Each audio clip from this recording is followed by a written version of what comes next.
రాము ఇంటి ముందు ఉదయం కాంతిలో 2 పాత్రలు భుజాన వేసుకుని బయలుదేరుతాడు. సరే, నీళ్లు తెచ్చేసి పొలానికి వెళ్ళిపోదాం. ఈరోజు మిరపకాయలకి కూడా నీళ్లు పోయాలి. వంక దగ్గర 2 పాత్రల్లో నీళ్లు నింపుతాడు. అయిపోయింది, రా ఇంటికి వెళ్ళిపోదాం.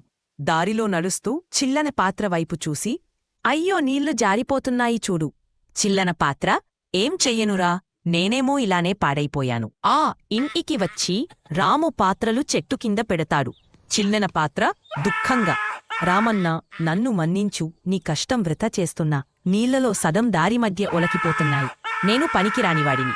రాము నవ్వుతూ మృదువుగా, అయ్యో బంగారం, నువ్వు పనికిరానివి కాదురా. రేపు నీకు ఒక విషయం చూపిస్తా. బయటపడతాం. The reveal. మరుసటి రోజు అదే దారిలో. రాము ఈరోజు నడుస్తూ నీ పక్కన బాగా గమనించు. చిల్లన పాత్ర పూలతో నిండిన వైపు గమనిస్తుంది. చిల్లన పాత్ర ఆశ్చర్య,